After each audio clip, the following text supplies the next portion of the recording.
tanyain dulu, ini akomodasi hotelnya, ini resort tempat gue ini, atau hotel doang fasilitasnya. Bayangin 1:3. Jadi kamu hidup 1 bulan di sana itu bisa 3 bulan di Indonesia. Dan itu benar-benar party gitu. Mereka merasa lebih nyaman di villa nih. Kenapa seperti itu? Ya karena family. Oh iya, balik lagi ke fasilitas ya. Makanya ada harga ada barang. Ada harga ada barang. Jadi kalau misalnya mau dibilang hostel itu seperti itu. Sama walaupun dia punya fasilitas.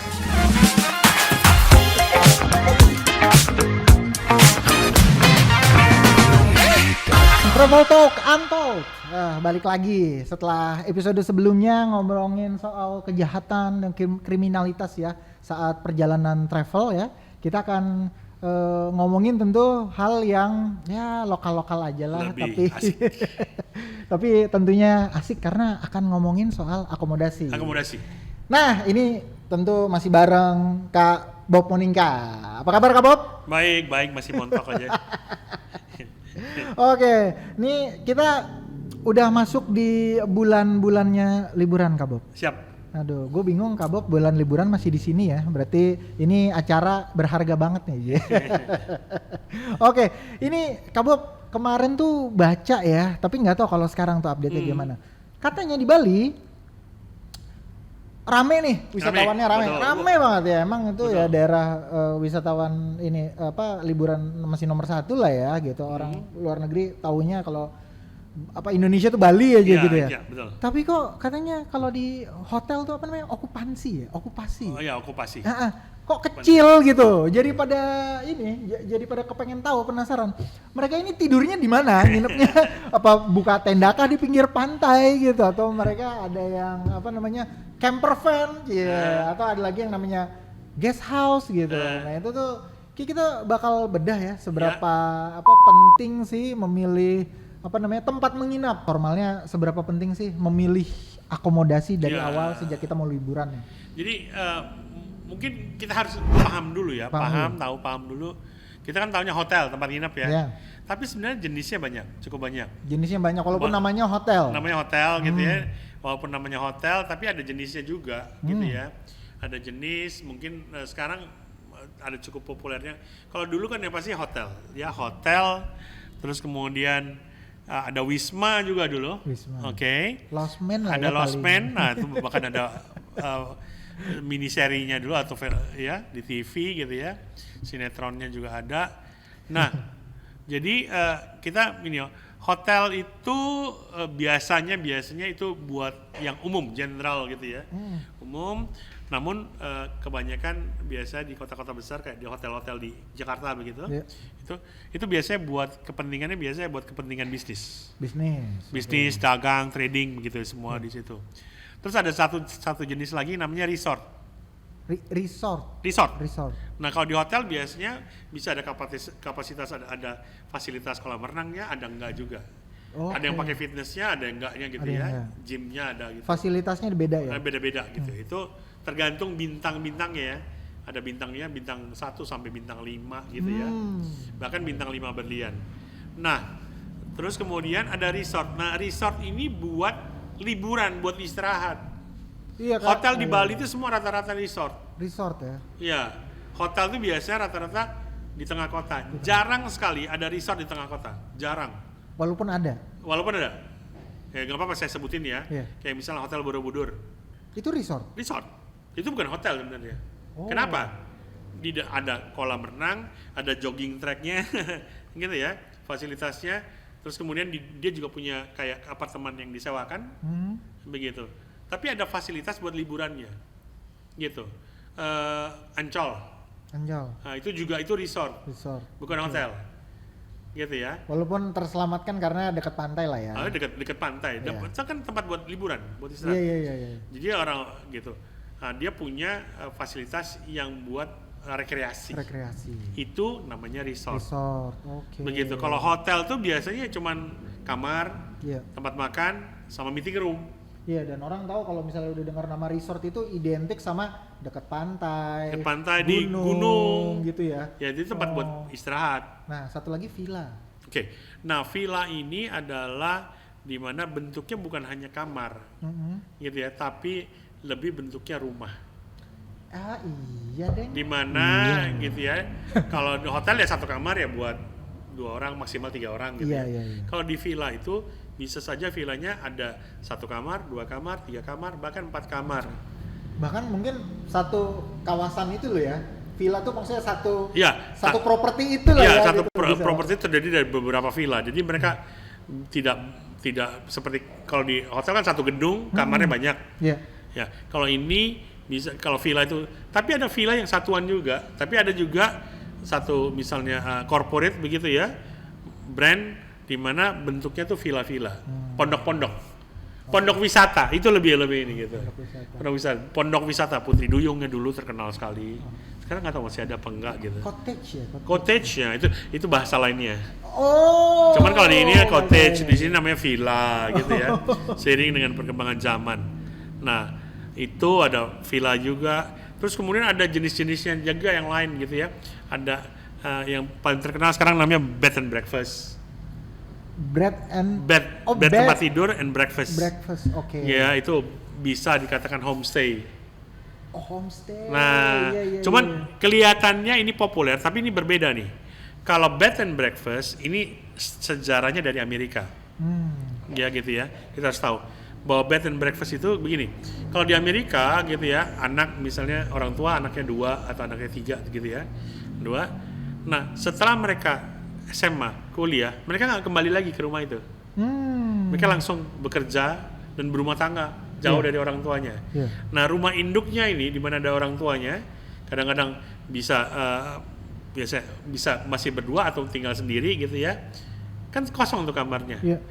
Nah, mereka sewakan. Oh, Disewain. Itu bed and breakfast ya. Iya. Gitu. Nah, dia sewakan kamar yang dulu punya anaknya itu disewakan buat orang lain. Nah, dia tidak siapkan karena hanya pagi saja mereka pagi itu bed and breakfast. Breakfastnya sangat simpel breakfast, nggak seperti di Indonesia berbagai macam nasi goreng, nasi wah gitu.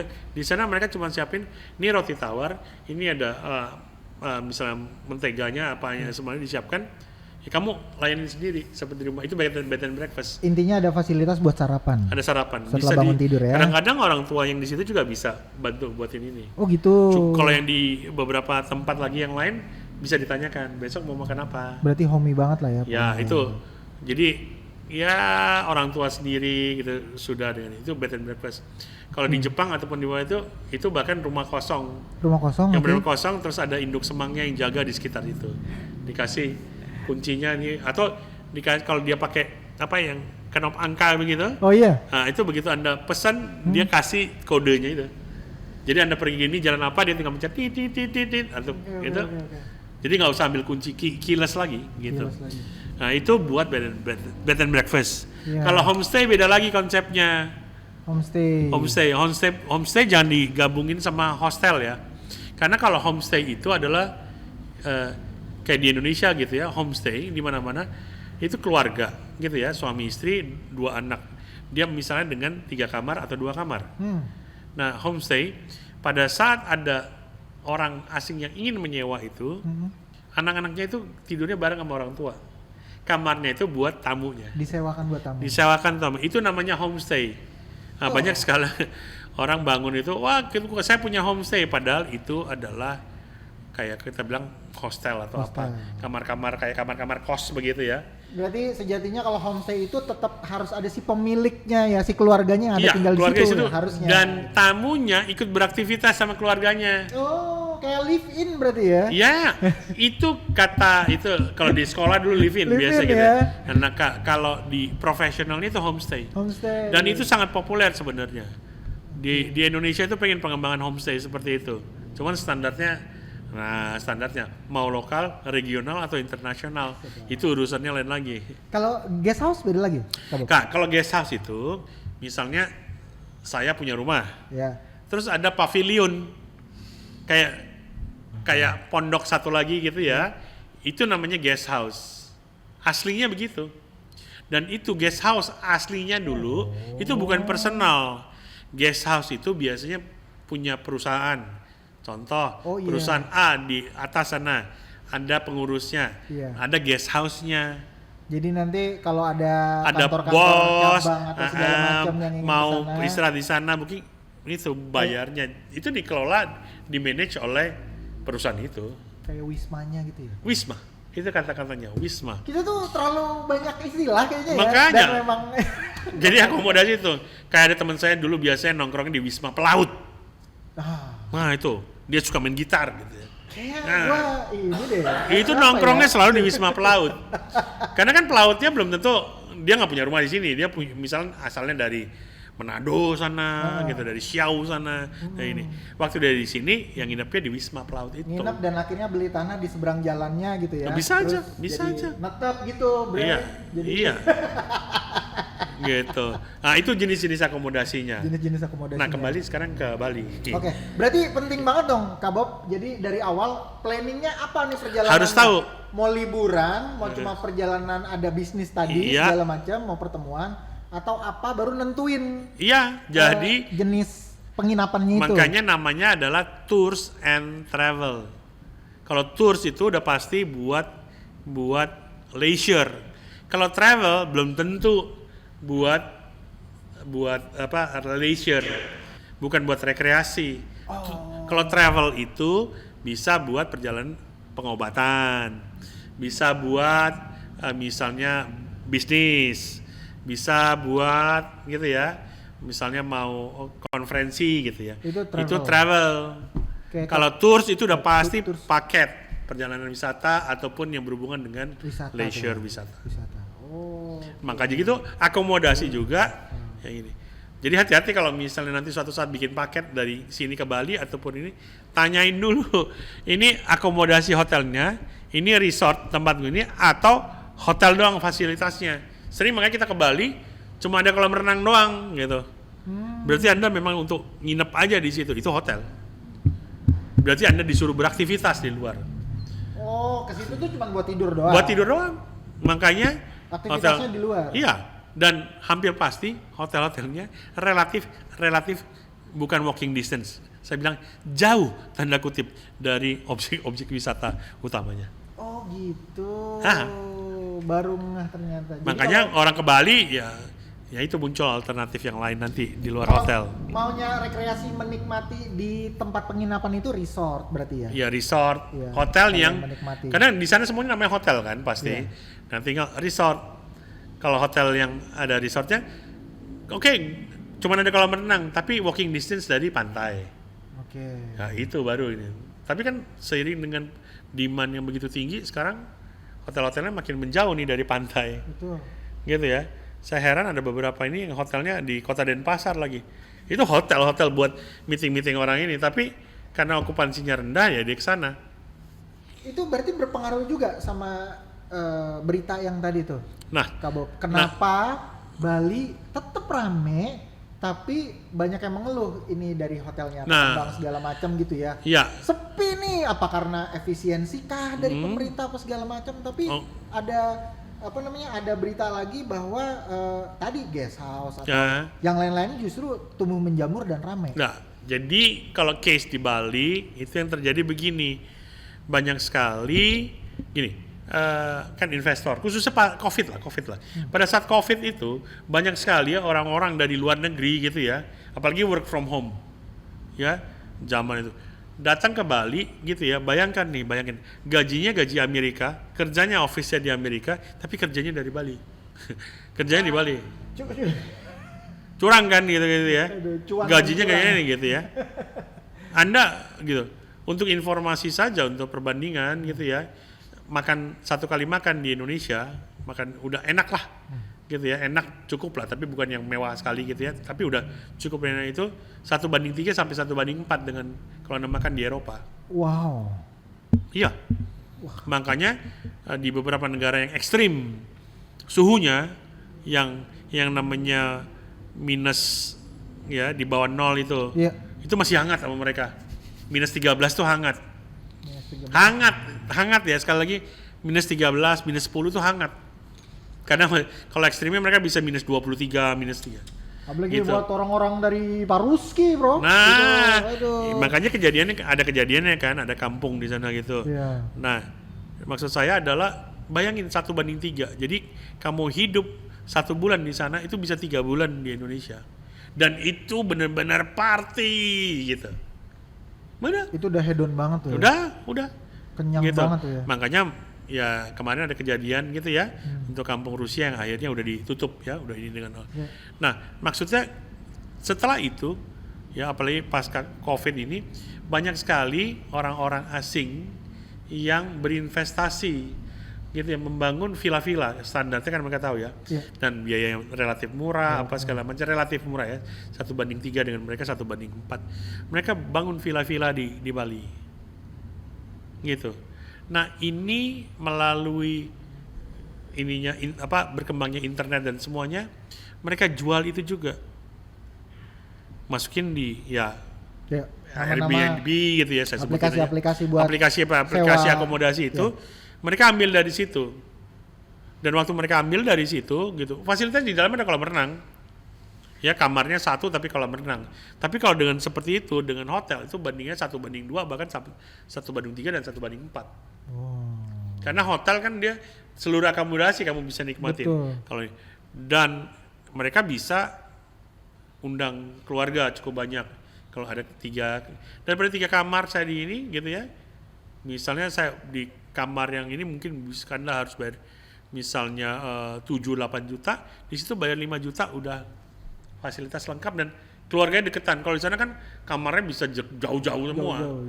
Nah, hal yang seperti itu yang terjadi di Bali. Turisnya banyak, hotel akomodasinya tidak meningkat. Kenapa seperti itu? Karena memang karakteristiknya, apalagi orang-orang Indonesia yang sangat, kalau boleh bilang itu sangat social bonding di family-nya sangat kuat. Kalau Anda dipisahkan 2 kamar saja kiri kanan, tidak ada connecting door-nya, masalah tuh, gebrak, dan nggak bisa rame karena ada tamu hotel yang lain.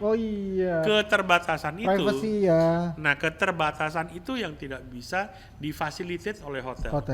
Resort sebenarnya sudah bisa gitu ya, tapi masih belum nyaman. Karena apa? Mereka harus pergi keluar kamar dan berjalan beberapa jauh untuk ketemu dengan keluarganya. Dan tetap psikologisnya hotel-hotel juga ya. Tetap hotel, karena hotel kan maksimal hanya buat 3 orang di dalam kamar. Akhirnya banyak yang pakai strategi kan. Dulu pakai strategi 1 kamar isinya ber-10, ber-7 gitu ya. Teman satu ini, itu kan nggak boleh. Itu kena penalti dari nganggar pelaturan di hotelnya. Akhirnya paling aman sewa villa. Repotnya, ini urusan regulasi lagi nih.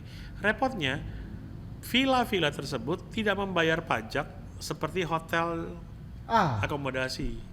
Karena diperuntukannya memang itu privat, rumah tempat tinggal. Untuk tempat tinggal. Bukan untuk berbisnis ya. Itu masuknya bisnis kan ya? Itu masuknya bisnis.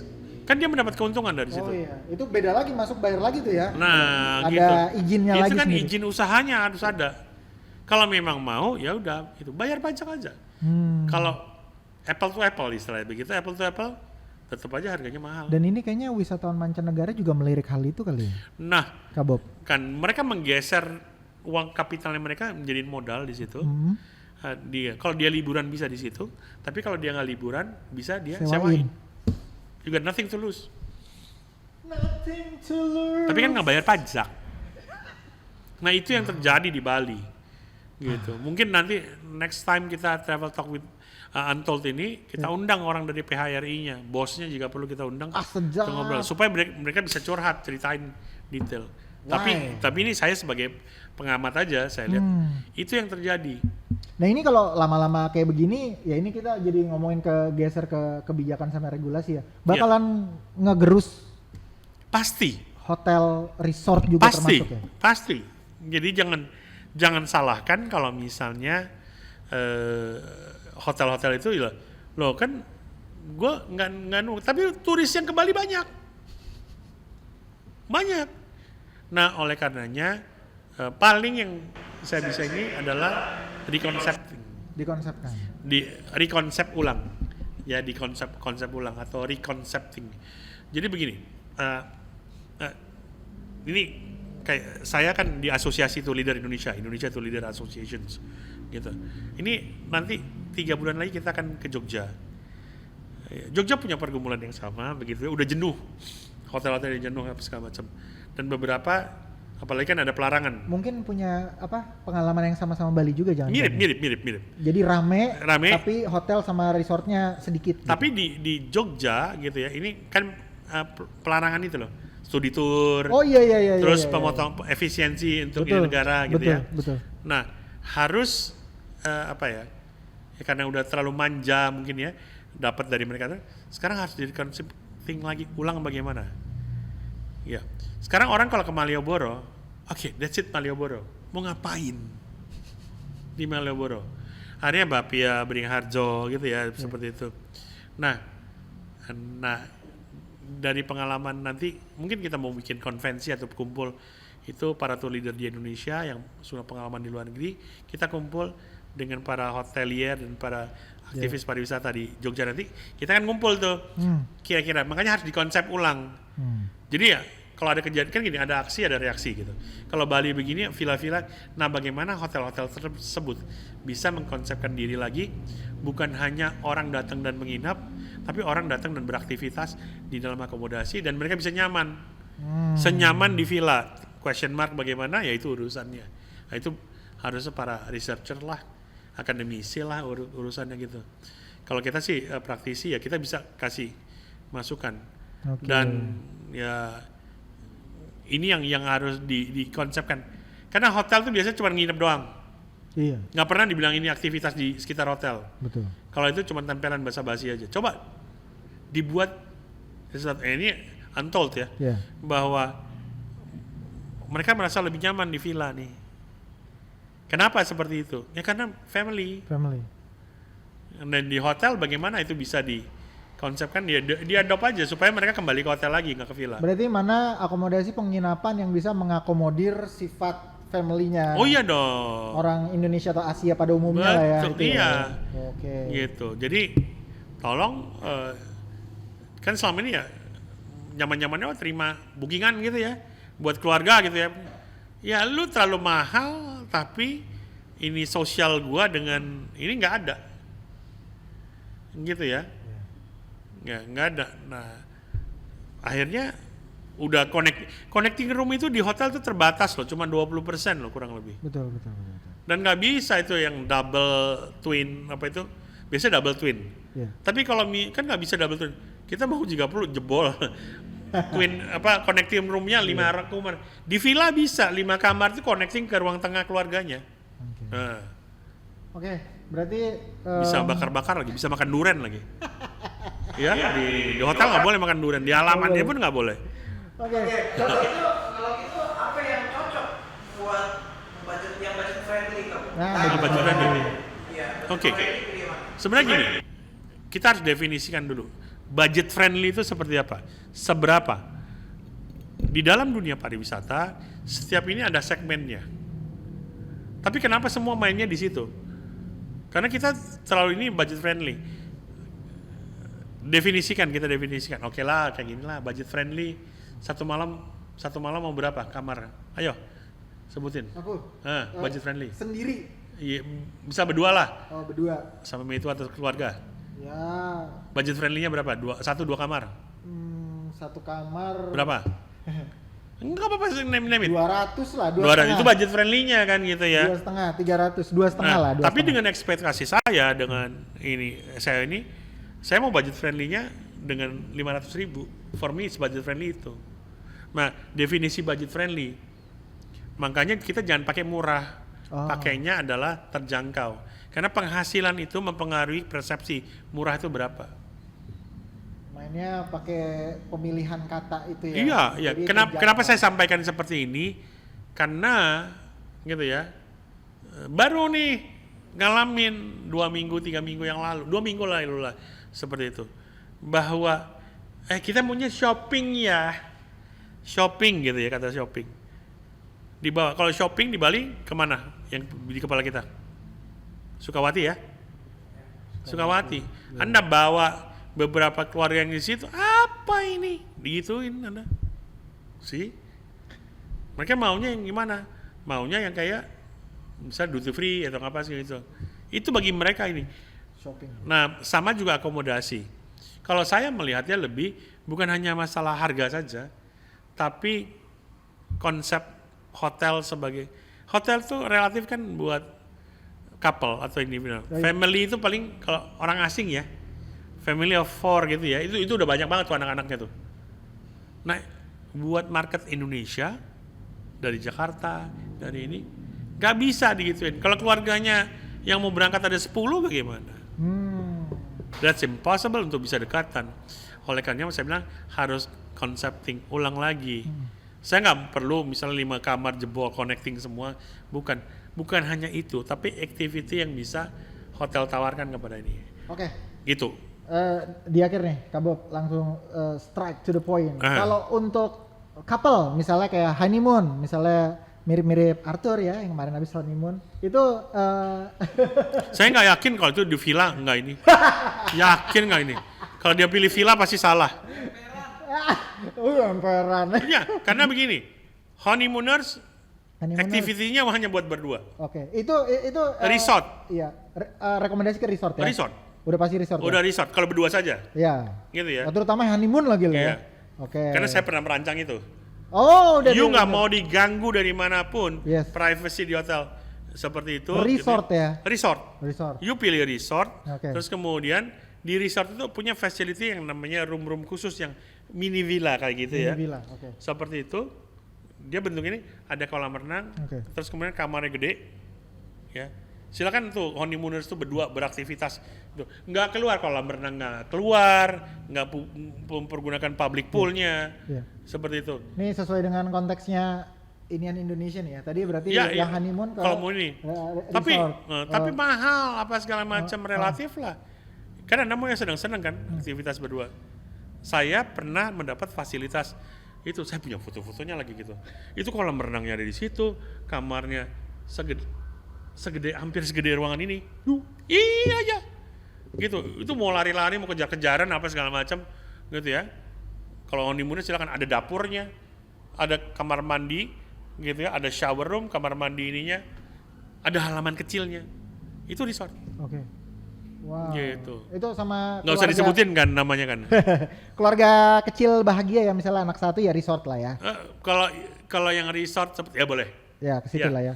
Anak satu anak dua lah gitu bisa. Nah kalau misalnya yang rame-rame berempat berlima keluarga. Karakter saya menurut saya villa bagus. Oh, villa atau ya? Terutama yang butik hotel. Atau small boutique hotel. Small boutique hotel. Ya kamarnya cuma ada 10. Ya kan misalnya. Oh. Okay. Ya gitu kan ya udah lu blok aja semua. Terutama mungkin bawa ini ya orang tua gitu ya. Ya. Kan di itu kalau mau hotelnya. Nah, seperti tadi ada usulan villa boleh. Ya kalau misalnya kita mau permisivitas terhadap kayak gitu ya villanya harus bayar pajak juga dong. Itu urusannya udah dengan negara bukan dengan kita. Tapi cocoknya honeymooners resort. Gitu. Kalau untuk yang backpacking mah kemana? Kalau backpacking, kalau backpacker hotel-hotel Melati atau bintang 1 udah ini. Tergantung maunya sampai di mana. Karena dia ya kebutuhannya kan cuma buat tidur doang. Saya juga pernah backpacking dulu ya. Sekarang sih udah jarang. Tapi waktu masih lebih langsing, gitu. Gitu. Perginya backpacking juga. Maunya kalau bisa 100.000 gue bisa 2 malam di situ atau berapa gitu. Tapi harus ingat, apalagi kalau bentuknya hostel. Bawa handuk sama bawa spray sendiri ya. Oh iya, balik lagi ke fasilitas ya. Makanya ada harga ada barang. Ada harga ada barang. Jadi kalau misalnya mau dibilang hostel itu seperti itu. Walaupun dia punya fasilitas. Oke. Ya. Tapi kalau hostel, rata-rata profesional hostel boleh dicek. Mereka punya selimut, kasur sendiri, punya sarung bantal sendiri, sama handuk. That's it. Ininya beli di sana. Katanya bilangnya backpacker, jadi harus tahu perlengkapannya. Oke, Kak Bob, thank you. Berarti tetap ya yang namanya akomodasi penginapan, mau nginep di mana itu harus ada cocok-cocoknya di mana. Iya, harus ditentuin dulu. Lo kebutuhannya apa? Ya. Mau berapa orang? Iya, betul. Itu baru nanti dipilih itu tadi yang sesuai sama yang Kak Bob Monika tadi udah paparkan. Sip. Oke. Nanti mungkin ini akan ada banyak ini ya spot-spot logo-logo hotel apa bro, homestay resort ya, cottage. Udah ada yang nih. Iya, siap-siap ya komunitas jalan-jalannya RPK nanti ngomong ada. Gitu. Kak Bob, thank you. Thank you, Nanti Dio. kita ketemu lagi ngomongin yang ngeri-ngeri sedap pokoknya di Travel Talk Untold bersama Bob Monika tentunya. Bye-bye. Bye.